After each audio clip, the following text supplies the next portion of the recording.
Thank you.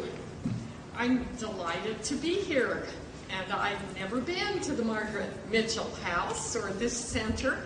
I've been to Atlanta 3 times. This is the 3rd time. And I was telling the driver that brought me in from the airport that the first time I came to a convention, there was a huge snowstorm, and I almost didn't get out.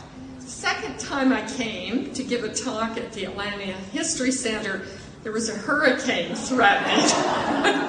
So traffic is not a problem. Just fine to be here, and glad to be here, and excited to know about this space, this organization, this group of organizations, Karis, the bookstore, WAND, the group of activists, and this house that memorializes and preserves the history of women. So all 3 of these things are related to the project that I'm going to talk about this evening. Books, activism, and memory, remembering women of the past. Now, my instructions from my publicist at Alfred Knopf were not to read, but just to talk. So I'm not a well-behaved woman.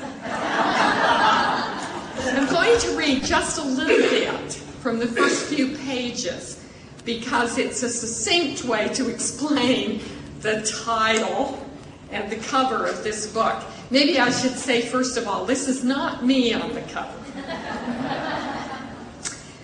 I have many more age marks on my arms. Okay. Some time ago, a former student emailed me from California. You'll be delighted to know that you were quoted frequently on bumpers in Berkeley. Through a strange stroke of fate, I've gotten used to seeing my name on bumpers and on t-shirts, tote bags, coffee mugs, magnets, buttons, greeting cards, websites. I owe this curious fame to a single line from a scholarly article I published in 1976. Think about that, a long time ago, my very first article in history. In the opening paragraph, I wrote, "Well-behaved women seldom make history." And perhaps by accident, about 20 years later, a journalist, Kay Mills, stumbled across this. She was writing a popular book about women's history, and she read some of my work. I was a little better known then than I was in 1976. And she picked up that sentence and sort of, I think unconsciously, changed the word seldom to rarely. So sometimes you will see the quote, "Well-behaved women rarely make history." She attached my name to it and used it as the epigraph for her little book called From Pocahontas to Power Suits. In 1996, a young woman named Jill Portugal emailed me. She was then living in Portland, Oregon, and she asked permission to put this sentence on t-shirts. And I thought, did I say that? You know, and wasn't it a Midwife's Tale? And I had to kind of look around, and then I found it, and I remembered that I had written it in this very early article, which was actually an article on Puritan women, well-behaved women. It was an article on funeral sermons. And it was sort of a quip, you know, well-behaved women seldom make history, therefore we know nothing about these women, and I'm going to tell you about them. But here was this sentence, taken out of context, and Jill Portugal said she was starting this small business and she wanted to put it on t-shirts. Well, I thought it was really funny. You know, I was a professor, and I said, sure, go ahead, send me a t-shirt. We were both surprised at what happened. A plain white shirt with the words, "Well-behaved women rarely make history," printed in black Roman type, became the best-selling item. She called her company, and it's still in business, One Angry Girl Designs. You should go back and look it up, because if you buy one from One Angry Girl Designs, you're getting the first authentic t-shirt. Now, there are some others back there for sale, and they picked it up after Jill did. Committed to taking over the world one shirt at a time, Jill Portugal fights sexual harassment, rape, pornography, and what she calls fascist beauty standards. Now, there were many imitators, and it really annoyed her. But she feels better when she thinks about all the good her innovation has done in the world. Very few people asked permission to use this sentence. It just kind of escaped into popular culture. And it now keeps company with anarchists, hedonists, would-be witches, political activists of many descriptions, and quite a few well-behaved women. It's been featured in Cosmo Girl, the Christian Science Monitor, and Creative Keepsake Scrapbooking magazine.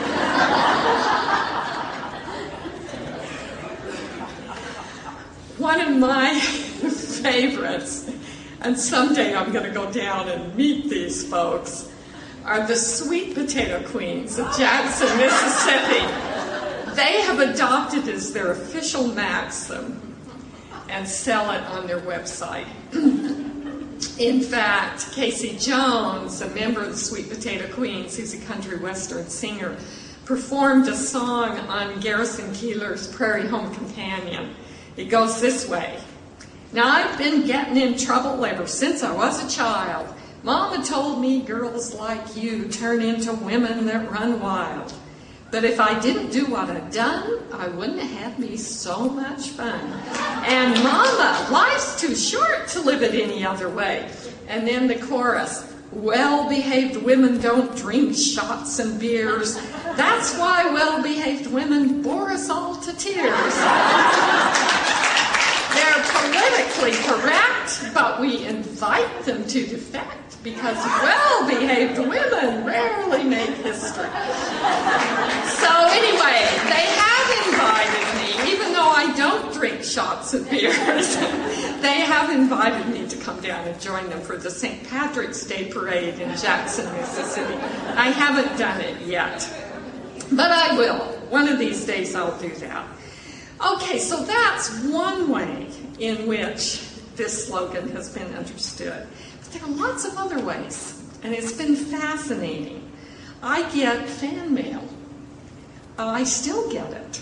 And, can I please use this? I'm investing, I'm doing something for breast cancer awareness. Or I had a letter from a biology instructor at a community college on the White Mountain Apache Reservation. One of my favorites was from the coordinator of a Massachusetts nursing home who had started a wild women's group for the inhabitants there. Homeless assistance programs, midwives alliances, women's studies programs at universities. One woman painted the slogan on her Honda Civic, along with all the names of women in history she could think of. It's really been amazing. And recently, every once in a while I go to Google and I type this in just to see where else this thing has morphed. And one of the really interesting one was to discover that a woman named Sonia Mirza, do any of you tennis fans? She is the first South Asian woman to place in the top 40 in women's tennis. And won doubles at Wimbledon a couple of years ago and caused, she's from India, good Muslim woman out there playing tennis, and caused a lot of attention because she had a t-shirt that said, well-behaved women seldom make history. So one of my students told me that he had cited it on the bumper sticker on the back of a scooter in Jerusalem. People have seen it in Italy. It seems to be wherever there are women who want to make history. So, this fan mail, people sometimes say, thank you, this changed my life. One woman used it in a funeral sermon for a dear friend who was just wonderful, rambunctious, out there, doing things, making history, and a lot of fun. But some people are puzzled by it, and they write and say, what do you mean? What is this about? Men are often very puzzled by it. I get into some very interesting conversations sometimes. What, is this true for men too? Is it true that good guys finish last, nice guys finish last? What is this about? What does this slogan mean? And I haven't thought of this until recently as I was thinking about doing some of these book talks. But if those of you who know my earlier work will recognize that I sort of enjoy ambiguous titles for books. So my very first book was called Good Wives. It was about, at some level, women who were perceived as good. And I did organize that book around 3 biblical archetypes of various kinds. But if you really get into that book and read it, it's about ordinary women who in the 17th century were called goody or good wife. So it really wasn't about good behavior necessarily, but about prescriptions for good behavior and the contradictions between how people are supposed to behave and the way people actually were behaving. And lots of interesting stories that came, a lot of them out of court records in that book labeled Good Wives. The Age of Homespun conjures up images of, the grandmother sitting at the spinning wheel making everything.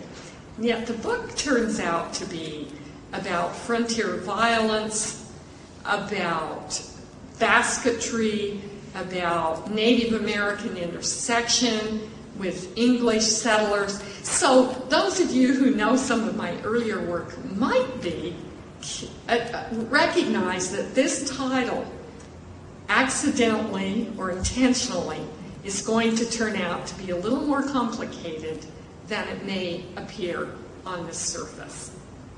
Well-behaved women seldom make history. We can look at that, almost parsing each part of the statement. What does it mean to be well-behaved? What does it mean to make history? Well-behaved women could be like Emily Dickinson's soft, cherubic creatures with their dimity convictions. That is, women who are so invested in being good that they're incapable of doing good. Women who are interested in being thought well-behaved. But a well-behaved woman could also be a woman who does what is appropriate to her culture, and therefore stabilizes and doesn't make history because she invests in preserving things as they are. So some people think that that's innate to women, that women stir the broth and they nurse the babies for those who really make history, who go out and fight wars or rule kingdoms.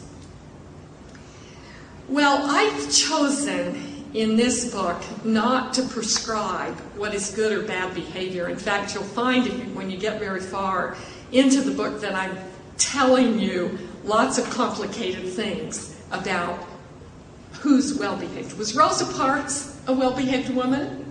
What do you think? Was she? Montgomery bus company, and police didn't think so. She broke a law and started this huge boycott. And yet, if we look at the history of Rosa Parks, we discover that she was selected for that role because she was perceived to be well-behaved. Too sweet to even say damn in anger, her friends said. And there had been 3 other women who had refused to move to the back of the bus and were arrested in that same year. But the Montgomery NAACP did not take their case because it was they didn't think they would be able to win the public sentiment. So complicated, well-behaved, not so well-behaved. Well-behaved, she was not well-behaved, she broke the law. She was well-behaved in breaking the law and therefore did the unexpected and was able to make history.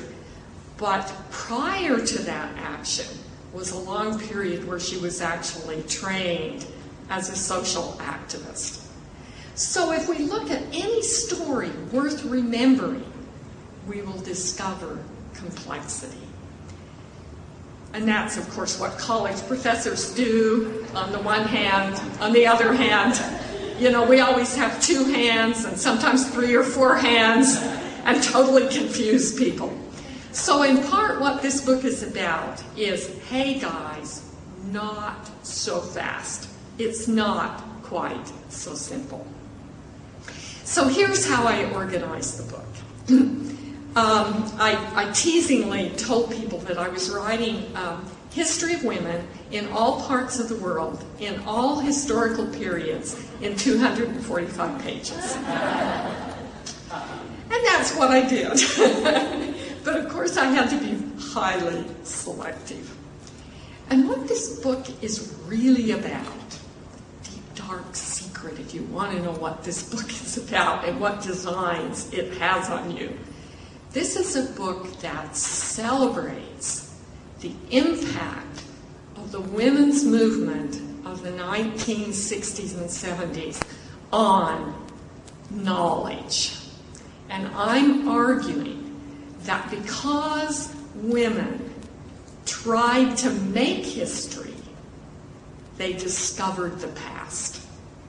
And I think that is a larger phenomenon. I once taught an entire course at Harvard, a general education course called Women, Feminism, and History, in which I tried to show that historical consciousness brings past and present together. That people who have a sense of their own place in history, a desire to create change, are often obsessed with understanding the past and reinforced by what they learn of the past, and vice versa. Now, it's not always true, but making history then has a double meaning. It's what people do in their lives, it's action, but it's also what later generations care about. I care about history. You care about history, you wouldn't be here. In caring about history, we make history. And that's what I've been trying to talk about. Okay, so the book is organized by imagining 3 women in libraries. Actually, these are true stories. They told us themselves from their own autobiographies. 3 women in different historical periods and in different countries sitting in a library and discovering women's past. One of those is Christine de Pizan, around 1405 in the French court, angry at the wicked things a book had said about women. And she says in her book of the City of Ladies, she had a vision of Dame Prudence and Dame Justice and 3 radiant women coming and saying, okay, you do something about that. You tell women's stories. And she did, and her book is still highly readable. And undergraduates love it, You can still teach it today. Very interesting book of women's history. Elizabeth Cady Stanton, little girl, sitting in her father's office, his library around her. And she hears her father telling women who are crying in his office about laws that take away their property when they become widows. And so she vows to cut those laws out of the books to help the women. And her dad says to her, well, there are other books. This really isn't going to solve this problem. Why don't you go down to Albany and change the laws when you grow up? And when she actually tried to do that, he was quite horrified. but she did it. So she tried to change history. Now, Elizabeth Cady Stanton not only made history through action, boy, she made sure she wasn't going to be forgotten by creating a massive multi-volume history of the women's suffrage movement and putting herself and her friends at the center. So she made history in both ways. And then the third one's the famous story of Virginia Woolf in the British Museum. Angry, doodling in the page, furious at men who have no qualification at all, presuming to pontificate and say what women are or are not. And struggling because she can't find out what she wants to know about ordinary women and their lives.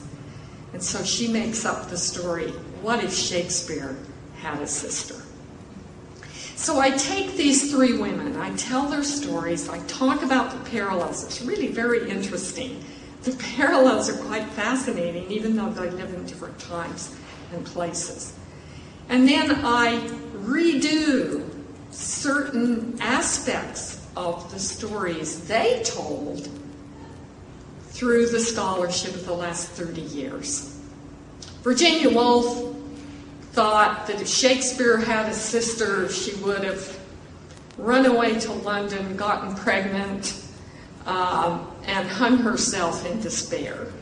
Remember that? She had no consciousness that there could have been women writers. Well, guess what? There were women writers. And some of them did amazing things. Elizabeth Carey, like Woolf's imaginary Judith Shakespeare, was forced to marry while still in her teens. Amelia Landler, like Woolf's imaginary Judith, got pregnant out of wedlock. Artemisia Gentileschi, the artist, was raped and seduced and abandoned. None of them died in despair. Carey and Lanier became serious writers, Gentileschi an even more successful painter. But Virginia Woolf didn't know about them, because although there were records of their lives, no one in her generation or those prior to her had cared enough about these stories to recover them and make them accessible. And there are hundreds and hundreds of amazing stories that really have been recovered in the last 30 years. There has been a true renaissance in scholarship. And some of that has been done because of bookstores, like Karis bookstore. That is, there's been a market created for women's history. And if there aren't people to buy books, there won't be books. So I'm just going to give you one more example, which is about a feminist bookstore, and then I'll quit and let you ask questions. Okay, so Christine de Pizan, in the Book of the City of Ladies, which was created in a beautiful manuscript in the early 15th century, loved Amazons. She thought the kingdom of Amazons was the most perfect kingdom that had ever lived. It lasted 800 years. It could teach us a lot. So I decided to redo the story of the Amazon through the lens of what people have been saying about women warriors in the last 30 years. And there's a lot of stuff in that chapter because this has been a really favorite motif, ranging everything from the discovery of women warriors in the Ukrainian steppes to new scholarship on Wonder Woman, who of course was an Amazon. I don't know if you knew that. She was inspired by those old Greek myths. But I want to just tell you about a bookstore. Amazon Bookstore is a worker-owned cooperative founded in Minneapolis in 1971. Its website identifies it as the oldest independent bookstore in North America. Is that true? Oldest feminist women's bookstore in North America. In 1999, it sued, guess who? Amazon.com for copyright infringement, claiming that telephone calls destined for the mega business were disrupting its own business. The lawsuit shows how tricky the word Amazon can be. In depositions, lawyers for the online corporation insinuated that, these are really incredible, this Minneapolis store, which took its name from the old Greek myths, was run by lesbians and really couldn't have anything to do with their company, which got its name from a very large river in South America. I love this. What these lawyers didn't say or know, probably, was that the river was named by a Spanish explorer lost somewhere in the Brazilian jungle who thought he had stumbled on the women warriors described in the Greek myths. So it's helpful to know women's history. But books, stores like Amazon.com, groups of women, Women's History Month. Lots of young women in this room. You probably experienced that in college. That was created by volunteers, by groups of women who organized and did that, starting out in California and then lobbying Congress. How many of you have been to a quilt documentation day, recovering women's history through women's handwork? I think virtually all of the states and several foreign countries now have these quilt documentation projects to recover women's history. Websites, library projects, digitization projects, amazing things developed, not because scholars sat down and said, now we've got to learn about women, but because ordinary people, citizens, activists, asked new questions. And then some of us in universities have gone to work and tried to do a responsible job of this material. But academic historians do not own history, which is one of the themes of this book.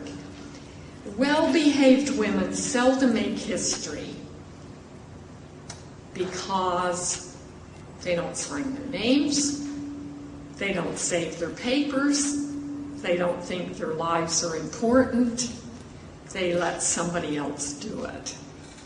So don't be well-behaved. Go out there and make history.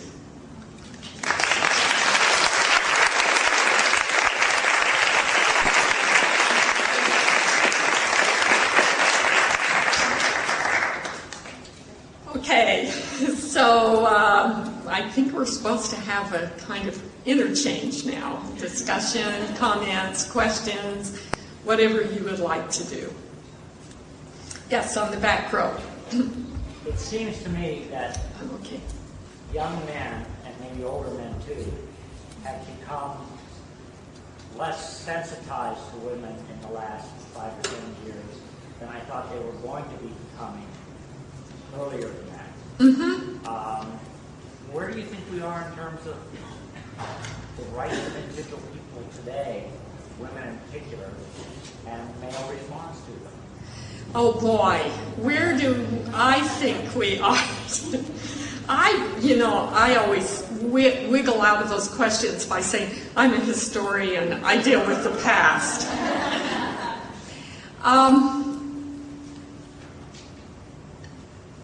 I am depressed when I go to bookstores and see nothing but books on wars.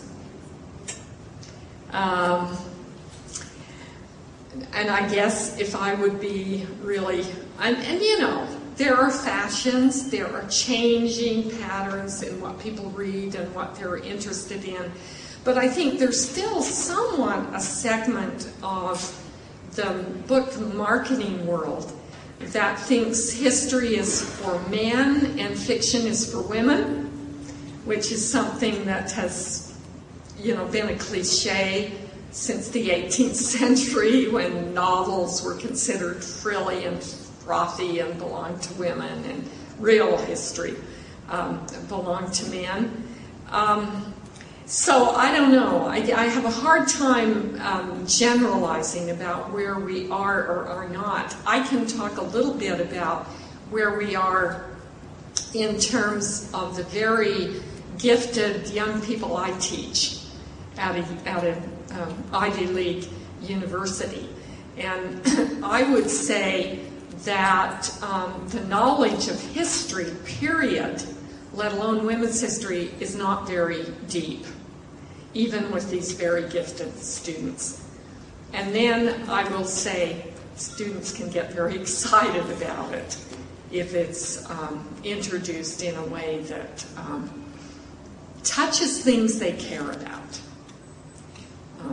So maybe I'll leave it at that. Yes?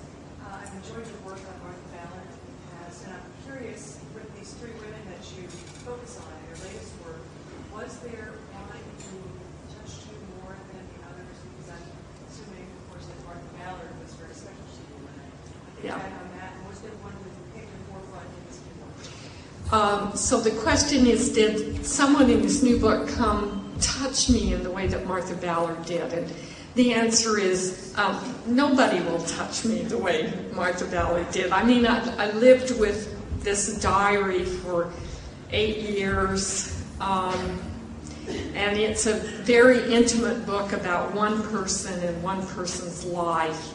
This book is about many, many women. And it's also, in contrast to A Midwife's Tale, not a micro-history.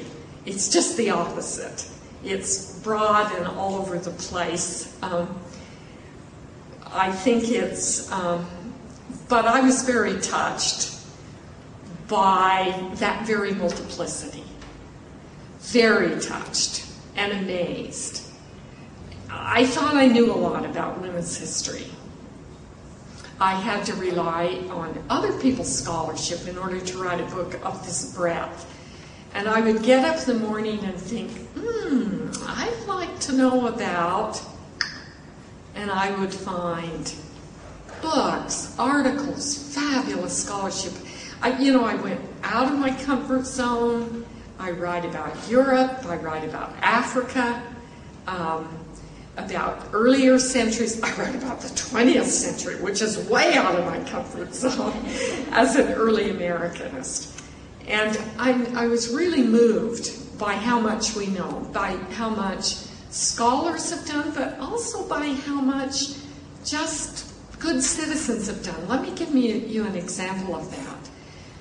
There is a story in Elizabeth Cady Stanton's memoir about how she became an activist growing up in a household where the women were pretty well behaved. And she would visit her cousin, Gerrit Smith, who was an abolitionist. And one day he summoned her and her sisters to the top of the house and said, if you promise not to say a word, I have somebody I want you to meet. And so they go to the top of the house, and he said, and there is a runaway slave woman, hidden, part of the Underground Railway. And he says to her, "Harriet, I want you to tell these girls the story of your life and make them good abolitionists." So Elizabeth Cady Stanton tells that story, and then we hear nothing more about Harriet, except that she escapes in the night and made it to Canada. So I say to myself, I wonder who she was, and I wonder what happened to her. So I start trying to research in Gerald Smith's biographies and some of his papers. I finally figure out that her name was Harriet Powell, and which was the group that was trying to help rescue her. And so I begin, wonderful internet, I begin communicating with a librarian in upstate New York, in the area around where this happens, and guess what? As part of this Underground Railway project, they have found the very, very rare abolitionist newspapers from that period that report her escape, and not only report her escape, but letters that came back from Canada after she went over the border to freedom. And she ended up in London, Ontario. So I get on the internet and I start communicating with librarians in London, Ontario. Guess what? Somebody there has been working in the vital records and the censuses of Canada and can tell us when she married, how many children she had, when she died, what happened to her. Not a diary, not a lot of details, but a life, a real person. And so then it was really fun to connect the people in Ontario with the people in New York, and they could share some of these materials. I mean, that to me was very, very heartwarming and exciting. Yes? If you were a history advisor to Hillary Clinton for president campaign, what would you advise her about characterizations of women from history that she would want to avoid, or resources? Oh gosh, did I plant you there? Never met you before, right? Are we through? We need to repeat the question. Okay, let me repeat the question. If I were a history advisor to the Hillary Clinton campaign, who would be the historical figures I would want her to imitate or avoid? I'm going to answer that slightly differently by saying, actually, somebody asked me to see if I could write an essay about who today is making history, and they asked me specifically about Hillary Clinton.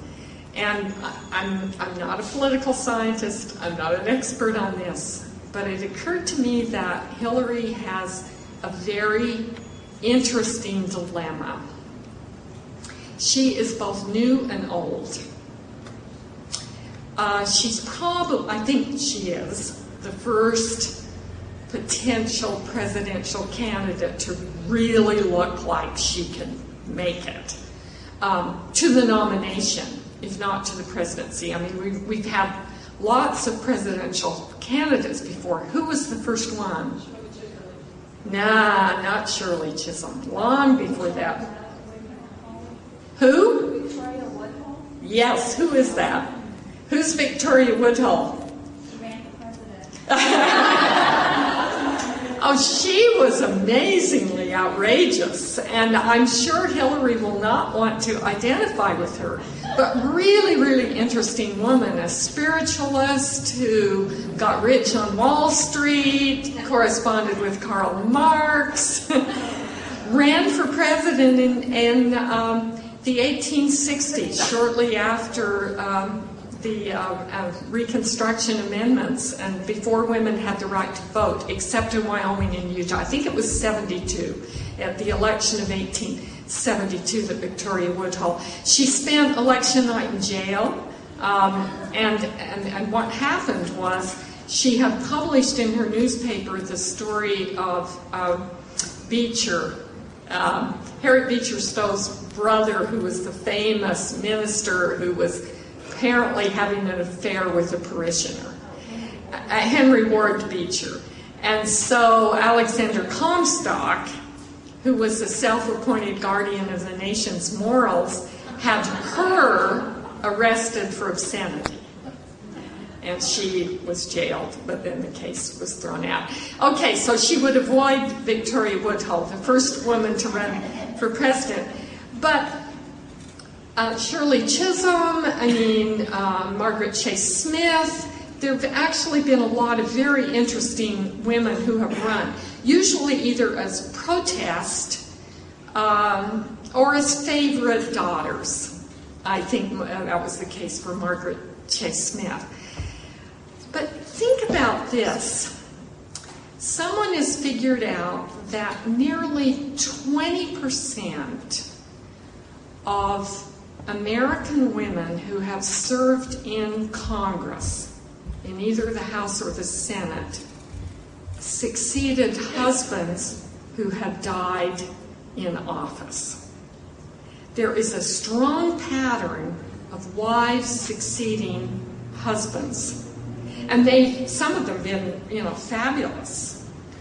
But it's not the husband's coattails, the husband's coffin, I guess, that brings them. They become extensions of their husbands. Now, if you think of the situation of Bill Clinton, he's very much alive.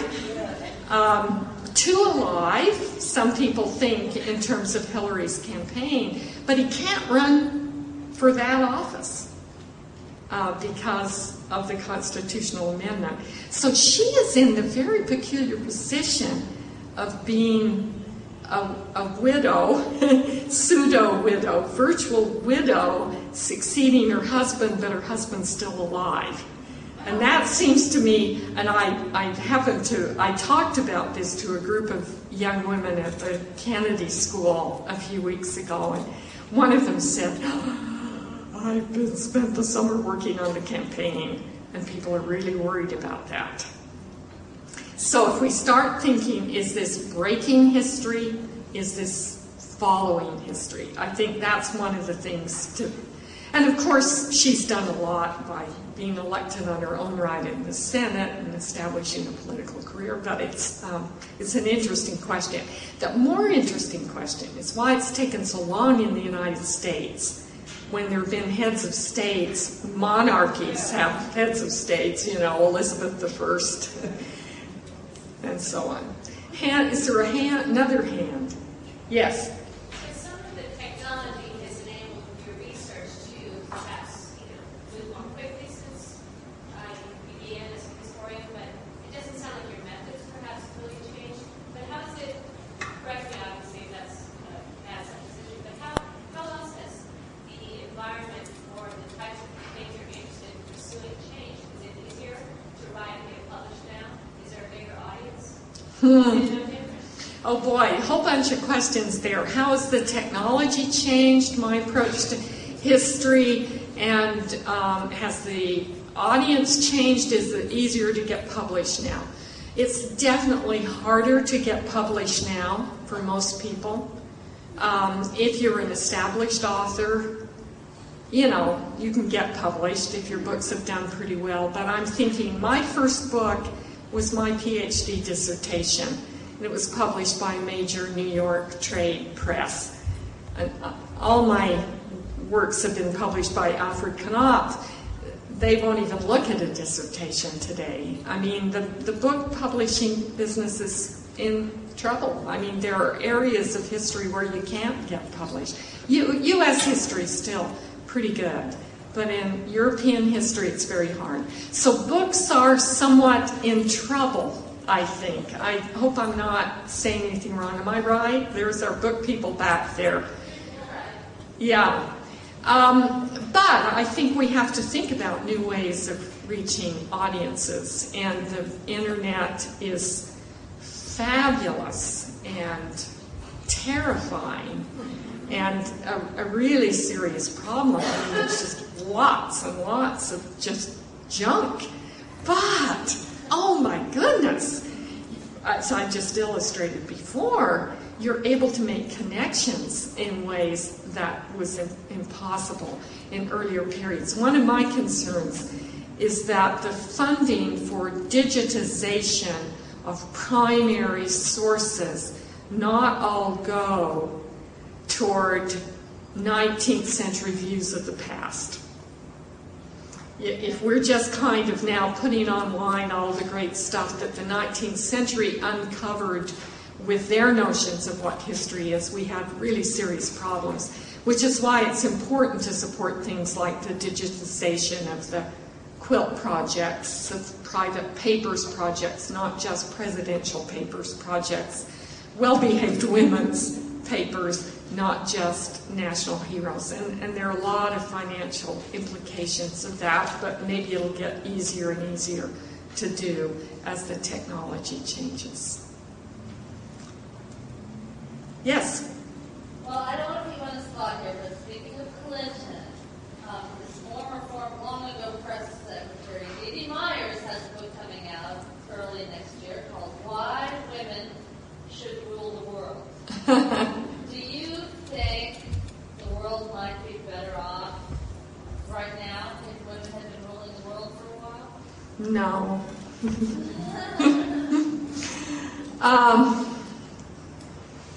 Boy, what a question. I think it's I think we need to distinguish between where history tells us the important things have been happening and where the important things may have been happening. I mean, I'm a social historian, so I think profound changes happen when lots of people do little things like burn less gas. Where's Wand? Our activist group here make changes in their own lives, migrate from one place to another, have one fewer child, buy certain books, don't buy others, whatever. I mean, all of these small things that social and cultural historians try to understand and work with. So I'm not sure who rules the world. That maybe would be my second point.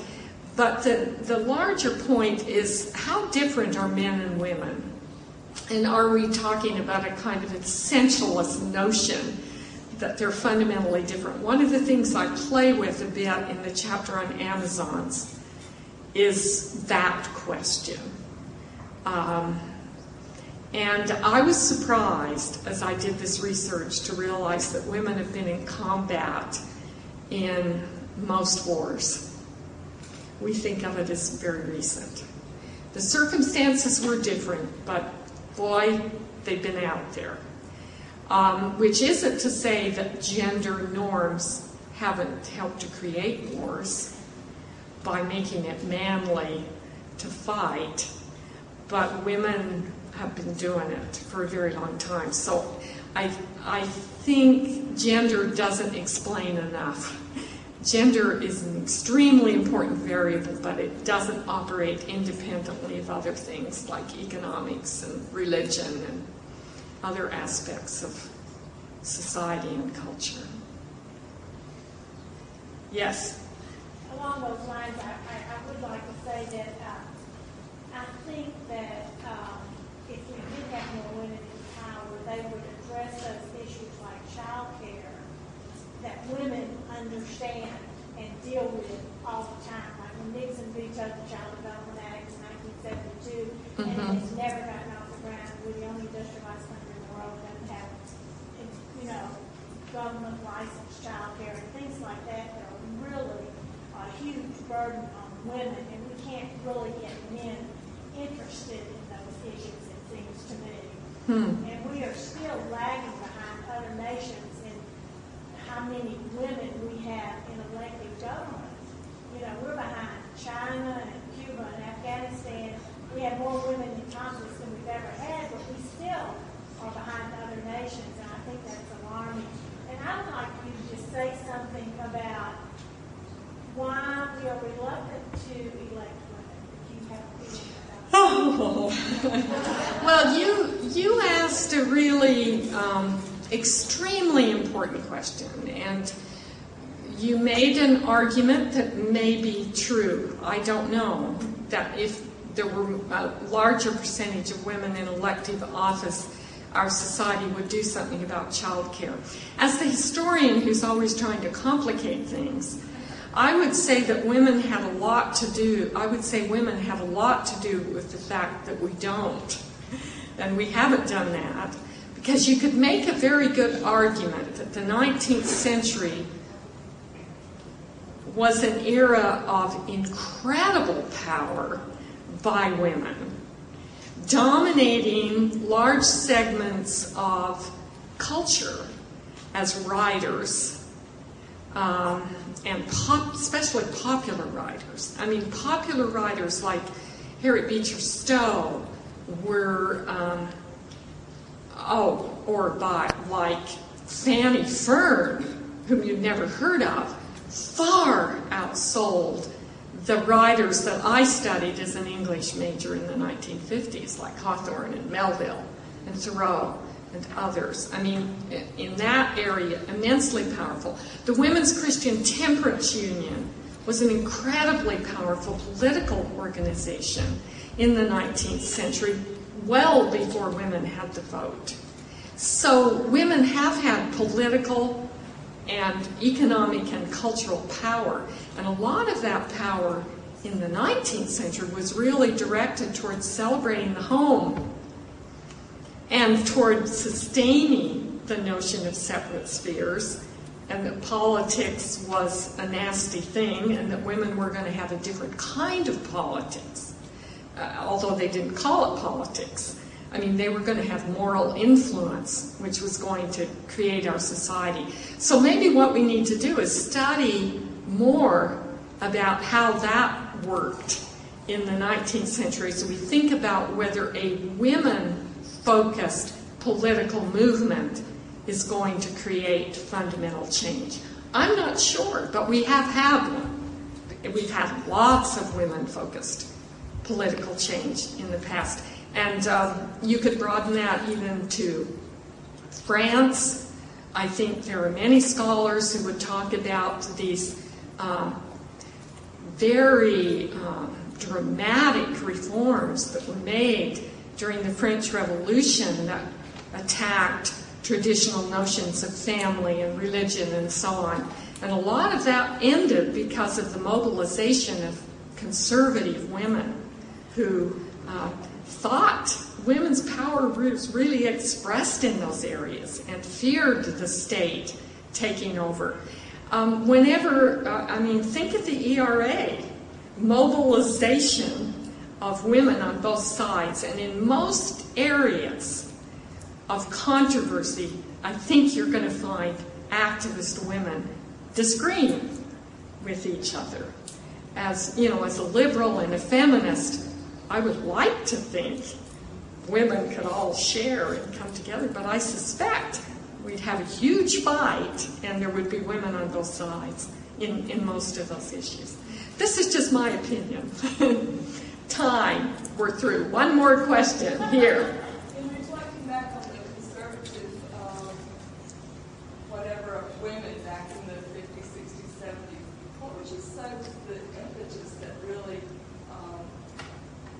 motivated you in the direction and where you are today? Oh, what motivated me? How I became not well behaved? Yeah.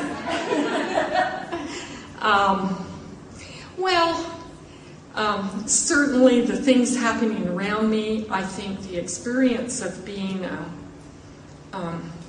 very committed student, and then marrying quite young, having a lot of kids and recognizing contradictions, and then joining with other women to talk these things over. But I would add to that history changed my life. Long before I thought about being a historian, I had been an English major as an undergraduate. I hadn't thought about ever becoming a historian. History changed my life because I need to just tell you a tiny bit about myself. I grew up, as the introduction said, in the Rocky Mountain West. I grew up in a Mormon community, almost 100% Latter-day Saint community in Idaho, in southern Idaho. And I heard from the time I was a little child about the noble pioneers. I mean, we all have these noble ancestors, whether they're revolutionary mothers or immigrants coming through Ellis Island. But in my case, it was the people who came across the plains to Utah and Idaho, who gave birth in a dugout, you know, who were valiant and righteous and faithful and so on. And I often felt diminished by those stories, that my life was pretty soft.